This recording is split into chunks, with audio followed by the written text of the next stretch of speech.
Val on that movie, I respected the fact. First of all, people ask me all the time about Val Kilmer. Hey, what's Val Kilmer like? What's Val Kilmer like? And I always say the same thing: is like I don't fucking have any idea because I never met Val Kilmer. And well, you obviously met him. You just never spent a lot of time with him, right? I never spent any time with who I would consider Val Kilmer, and he never really spent any time with. He was more Doc Holliday, is what you're saying. Your interactions, and I was. Well, there was no interactions. No, we stayed away from each other. There was no interaction. Well, now, you did say recently there was one time where you two were practicing that final duel together, just you two out there. Was he kind of being Doc Holliday during that rehearsal you two were doing? Well.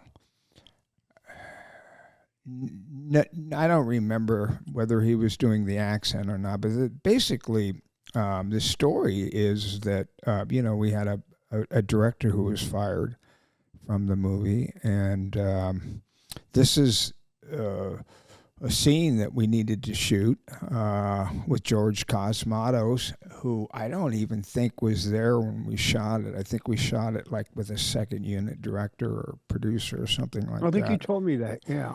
And but Jim Jacks came to me at one point and he said, listen, you and Val have got this scene that you want to shoot. You guys might want to go out to that location and check it out and maybe rehearse it a little bit. And I was like, yeah, I'm always down for rehearsal. Absolutely. So I drove out there and Val drove out there, and he got out of his car and I got out of my car, and there was never any, hey, Val, like, hey, how you doing? Like, what'd you do last? None of that. There was never that, just because he was one of them. And I guess you've talked about how in off-camera time you tended to associate with the guys that you were palled with or grouped with in the movie. Like you hung out with Powers Booth and Stephen Lang and the other cowboys. I know you told me just once you knocked on Kurt Russell's trailer and Val was in there. And that was, about what you might consider a social, contact. But other than that, no, you weren't really associating with and I didn't say those guys. I needed to talk to Kurt because of at that point he was,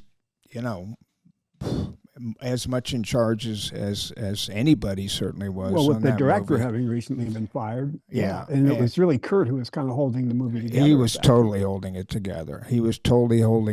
And they were rewriting stuff and they were cutting stuff. Ripping out pages and whole sequences. One of your other great speeches got sacrificed during that process too. Yeah, I don't have my phone here. I was gonna mention that I've already done that on Rosenbaum's podcast. I've already done that. But to answer your question, Caitlin, or to describe to you really how that situation occurred, is that we went out there and there was just a kind of like, okay, do you have any ideas? Do you have any ideas? I don't remember him with the fucking accent and all that kind of stuff out there with me. I don't remember that. And I probably, but we weren't friendly at all. There was no, like, it was like, okay. Was there any, like, animosity in the sense of, like, towards the role?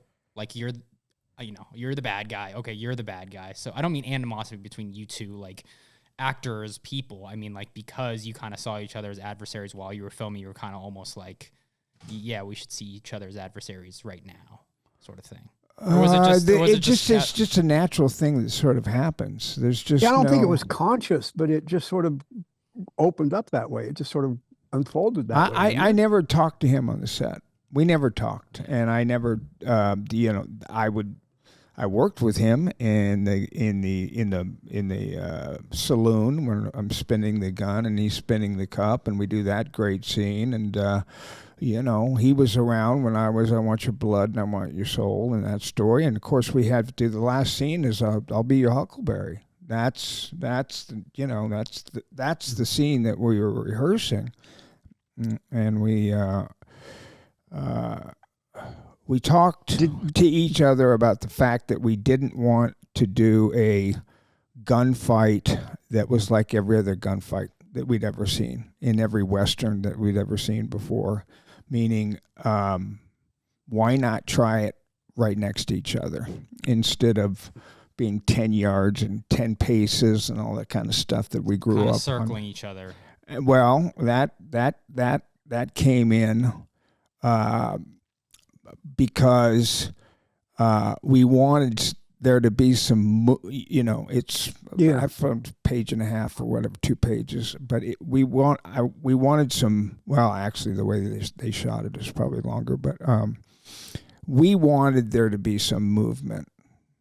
Because it's just us standing there looking at each other, and we're just a few feet away from each other. And that was kind of the first decision that we made. And then we said, maybe we should. And he gave some stuff, I gave up some stuff, and we decided that we would have that kind of circling motion, so we weren't just standing there staring at each other. When I saw the movie, I thought that had been scripted because it was so different from the standard, hiding behind the corner of the building and running over to the haystack and the gunfight at the OK Corral, old movie version of a gunfight. It was so different from that. The two characters basically right next to each other, in a sense, the way some of those gunfights actually occurred, And even just the way Val has his pistol. Like normally, he has it in the front there as opposed to the side, which is something that I don't think I'd really seen in a shootout like that or a standoff. I remember telling him or us coming up with the idea that I remember that we used the word intimate. We wanted it to be intimate, and not, and so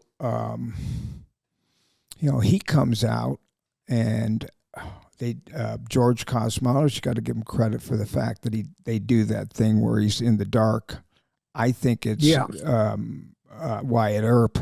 He walks out. The first line of it is.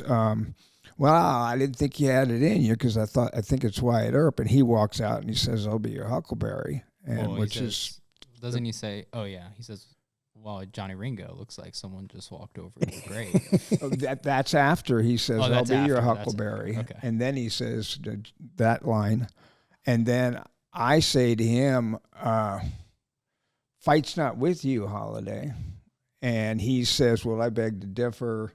And he play for blood, remember? Play for blood, which is what I was saying in the streets, when we in that scene that we were talking about earlier. And then I say, I was just fooling about, which of course is the name of our podcast. And he says, I wasn't.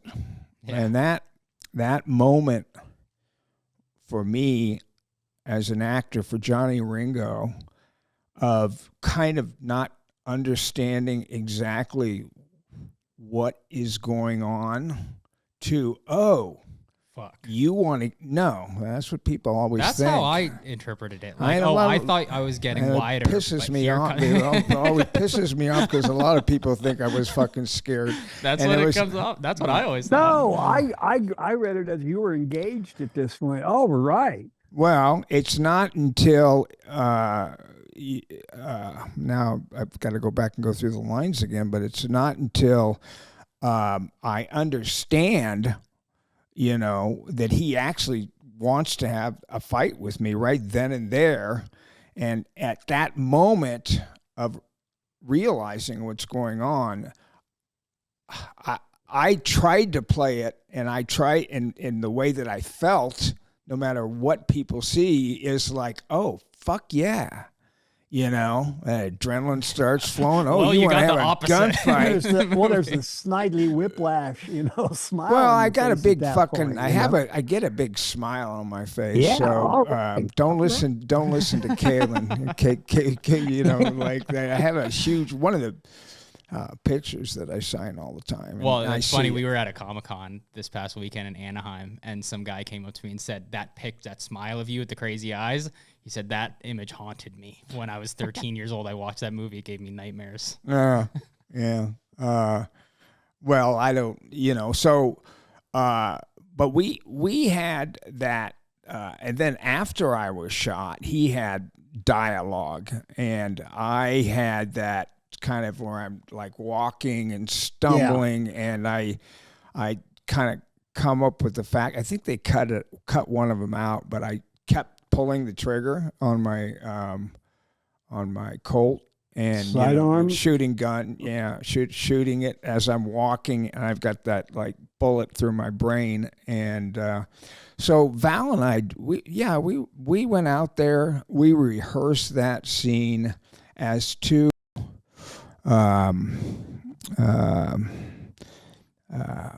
two actors who just wanted to do the best that they could with that. You guys with that basically scene. choreographed the scene. We then, did, of course, you? we did. Yeah, I don't think, and like I said, when it was shot, I think it was shot almost like a second unit shot. Cosmatos wasn't. Was around there when we any shot particular that. stage directions in the script?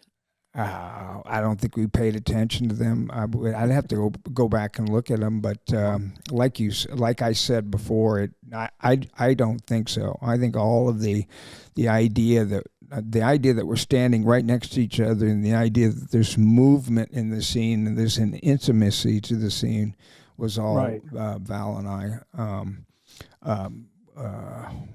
Deciding that's what we wanted to do. So we went away from that rehearsal, and then we came back and we shot it the next day, almost like a second unit shot. It was not. Mm-hmm. It was. They were off shooting something. I've forgotten exactly what it was. Who was the DP? Academy Award winning. Great. Was it Fraker? Yeah. Bill Fraker, William Fraker, and I think Fraker might have been out there, and I think it could have been Fraker who, Well, Fraker had directed movies before. He took over Tom Horn, the Steve McQueen's last movie. Yeah. Well, he took over directing that from the director who was fired 5 days into the movie. Well, I think that he was there, and I think that it was. We just used to call that second unit, but that means that Kurt and some other group of actors were working somewhere else with maybe Dana Delaney or something, and they're working somewhere else with the crew. And then you peel off a camera operator and a focus puller and off of one of the camera teams, and you bring Fraker in, and we had some great material, and we had already rehearsed it, and then we shot it, and that scene, that scene is really memorable, and. Definitely.